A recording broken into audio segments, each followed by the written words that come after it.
अस्सलाम वालेकुम guys, welcome to Shai life vlogs. Hope all of you are doing well. आप सबको मेरी तरफ से रमज़ान की छठी सहरी बहुत ज़्यादा मुबारक हो। और इस टाइम मैं सहरी बनाने जा रही हूँ और सालन मैंने बनाकर तैयार कर लिया है। सालन आज मैंने आलू मटर और चिकन का बनाया है। आलू मटर ही मैं बनाने वाली थी, फिर मैंने सोचा कि इसमें थोड़ा सा चिकन ऐड कर लूँ ताकि टेस्ट बन जाए। और वैसे तो मैं रात को ही आटा गूँध कर सो जाती हूँ, लेकिन आज मैं सुबह उठकर आटा गूँध रही हूँ। तो कई दफ़ा मेरे हस्बैंड बहुत ज़्यादा लेट आ जाते हैं अपनी फैक्ट्री से, तो बच्चों को देखने के लिए कोई भी नहीं होता, क्योंकि बच्चे कई दफ़ा मेरी छोटी डॉटर बहुत ज़्यादा क्रैंकी हो जाती है, तो मुझे कुछ भी नहीं करने देती। और आज भी कुछ ऐसा ही मेरे साथ हुआ था। तो आज मैंने आटा गूँधने से पहले इसमें ऑयल शामिल किया था, क्योंकि मैंने एक वीडियो में देखा था कि ऑयल शामिल करने से आटा बहुत ज़्यादा अच्छा और सॉफ्ट हो जाता है। लेकिन एक्चुअली आटा इतना सॉफ्ट हो गया था कि मुझसे रोटियां नहीं पक रही थी। और फिर मैंने आइंदा तौबा की कि मैं ऑयल शामिल नहीं करूँगी, क्योंकि अपने अपने हाथ का हिसाब होता है। लेकिन मुझे बिल्कुल भी सॉफ्ट आटे से रोटियां नहीं पकानी आती। तो 50% आटा गूँध कर मैंने ठहरने के लिए रख दिया है। जब तक हमारा आटा रेस्ट कर रहा है, तो हम जंगले में से टपकने वाले थोड़े थोड़े पानी का ऊपर वाइपर लगा लेते हैं, क्योंकि ये टपक टपक कर हमारा पूरा सेहन भर चुका है बारिश की वजह से। जितनी मर्जी हम जंगलों पे शीट्स डाल लें या कुछ भी कर लें, पता नहीं कतरे कहाँ से जगह ढूंढकर टपक टपक के हमारे सेहन को गंदा कर ही देते हैं।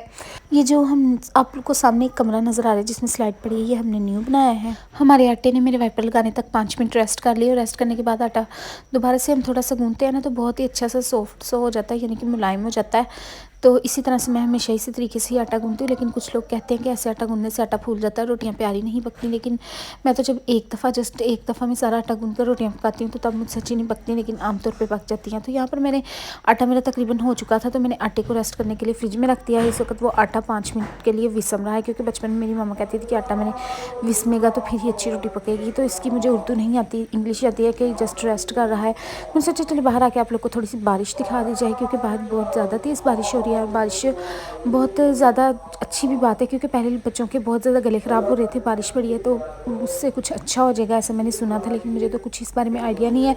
और बाहर ऐलान भी हो रहा है, तकरीबन 1.25 या 1.5 घंटा ही बाकी रह गया है।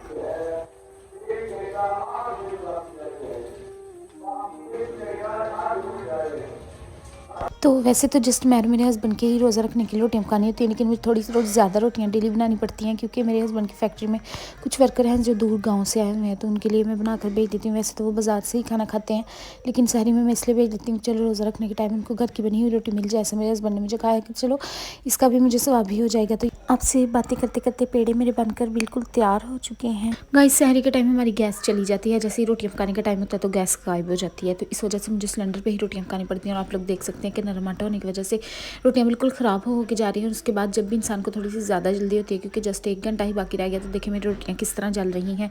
लेकिन मैं एक जालिम लड़की नहीं हूँ, मैं फैक्ट्री भेजने वाली रोटियों को सेपरेट कर लूँगी और जली हुई रोटियाँ अपने खाने के लिए रख लूँगी।